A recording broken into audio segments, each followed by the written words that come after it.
దుష్టుడు మరణం పొందుతూ వలన నాకు సంతోషం కలుగునా అని దేవుడు అన్నాడు. కాబట్టి ప్రతి వ్యక్తి కూడా మార్పు చెందాలి, మారు మనసు పొందాలి, తన పాత జీవితాన్ని విడిచిపెట్టి నూతనమైనటువంటి విధానం అంటే దేవునికి అనుకూలమైన రీతిలో ప్రతి వ్యక్తి బ్రతకాలనే ఉద్దేశంతోనే ఈ సువార్తను ఈ మధ్య క్రీస్తులు వచ్చి ప్రకటిస్తా ఉంటున్నాం. అసలు సువార్త అంటే ఏమిటి అంటే దేవుడు మానవుడిగా ఈ భూమి మీదకి వచ్చాడు. అది ఎప్పుడు జరిగిందంటే 2020 సంవత్సరాల క్రితము ఆయన ఈ లోకంలోనికి శరీరధారిగా వచ్చి ఉంటున్నాడు. దేవుడు మానవుడు అవగలుగుతాడా అంటే ఖచ్చితంగా అవగలడండి. కానీ మానవుడు దేవుడు అవుతాడా అంటే ఇంపాసిబుల్, అది జరగదు.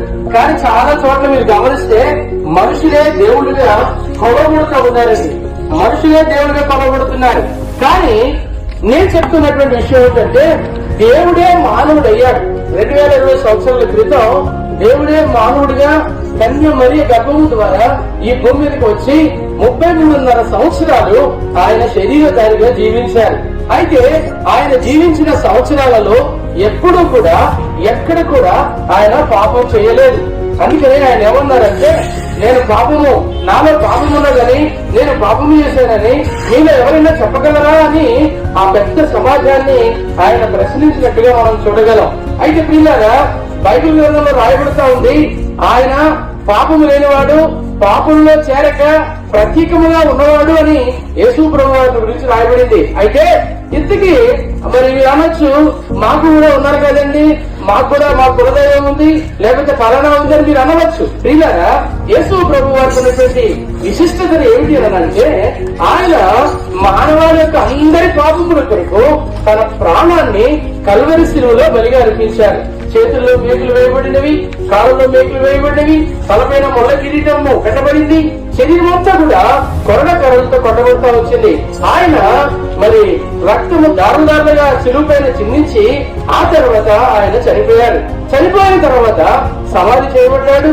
సమాధి చేయబడిన తర్వాత 3వ రోజున ఆయన సమాధిలో నుంచి తిరిగి లేచినారు. ఈ రోజుకి కూడా ఇంకా ఆయన సజీవంగానే ఉన్నారు. పిల్లలు నేను చెప్తున్నటువంటి సంగతి జరిగి 2000 సంవత్సరాలైంది. కానీ ఈ రోజుకి కూడా ఆయన ఇంకా సజీవంగానే ఉన్నారు. సజీవుడైనటువంటి దేవుడు అని బైబిల్ గ్రంథం చదివిస్తా ఉంది. చెప్తున్నటువంటి నేను కూడా మరి మా నాన్నగారు గాని మా అమ్మగారు గాని అందరూ కూడా పూజలు చేసేవారే, రకరకాలైనటువంటి యాత్రలకు వెళ్లేవారే. అయితే అలాంటి కుటుంబంలో జన్మించినటువంటి నేను యేసు ప్రభు అంటే అసహించుకునేవాడిని.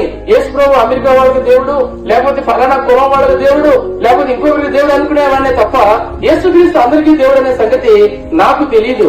అయితే ఇలాగే నేను కూడా మరి ఇప్పుడు నేను చెప్తున్నప్పుడు మీరు ఎలాగైతే వింటున్నారో అలాగే నేను కూడా ఒక రోజున విన్నాను, విని విశ్వాసం ఉంచాను. ప్రభు నా పాపాన్ని క్షమించాడు. 1995వ సంవత్సరంలో యేసుక్రీస్తు ప్రభు వారిని నేను సొంత రక్షకుడిగా అంగీకరించాను. నా పాపం క్షమించబడ్డది, నా జీవితం మార్చబడ్డది. ఈ రోజు నా గొప్ప నిరీక్షణ ఉంది. నేను చనిపోయినా కూడా దేవునితో ఉంటానే గొప్ప నమ్మకం నాకుంది. ప్రియమైన సహోదరుడా, ప్రియమైన సహోదరి, నేను మిమ్మల్ని ప్రశ్న అడుగుతాను, ఇలాంటి నమ్మకం నీకుందా? రేపొద్దున నువ్వు కూడా మరణించాలి. ఎందుకంటే పుట్టిన ప్రతి మానవుడు కూడా గిట్టకి తప్పదు, అంటే చనిపోవడం అనేది సత్యం. అయితే నువ్వు చనిపోయిన తర్వాత ఎక్కడికి వెళ్తావు? ఎప్పుడైనా నువ్వు ప్రశ్నించుకున్నావా?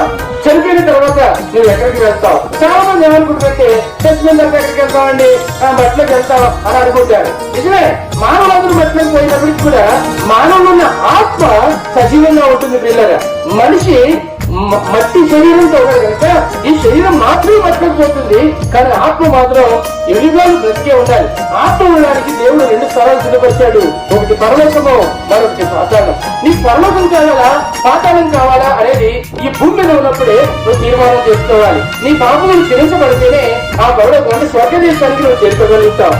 నీ పాపము క్షమించబడకపోతే మరి పాతాళానికి వెళ్ళాలి. అక్కడ అగ్ని ఆడదు, ఆత్మ చావదు, యుగాలు కూడా శిక్షను అనుభవించాలి. అటువంటి శిక్షణ తప్పించబడాలంటే ఏకైక మార్గం యేసుక్రీస్తు ప్రభువునందు విశ్వాసం ఉంచడమే. ఆయన అంటారు, నా ఎందుకు వచ్చేవాడిని నేను ఎంత మాత్రం కూడా బయటికి తోస్తున్నానని. కాబట్టి ఒప్పుకుంటే చాలు, నీ పాపం ఒప్పుకుంటే దేవుడు నిన్ను క్షమిస్తాడు, తండ్రిని అంగీకరిస్తాడు. మరి దేవుడు రాజ్యానికి నీ వారసుడు అవుతావు. అంటే మరి నామంలో మీ విశ్వాసం ఉంచండి, అప్పుడు మీరు మీ విధానం గొప్ప ఆశ్చర్యంగా పొందుతారు. మీకోసం ప్రారంభం చేసి మనం పెడతాం.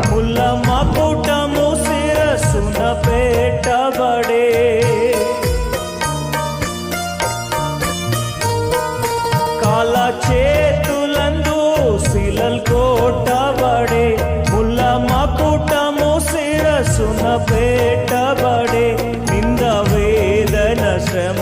శ్రమలను సహించేనేసు చిందే తన దురకముని పాపముకై దీనుడై నిన్ను పిలచుచుండే దీనుడై నిన్ను పిలచుచుండే పేదనరు నిరూపము ధరించే యేసురాజుని చెంత నిలచి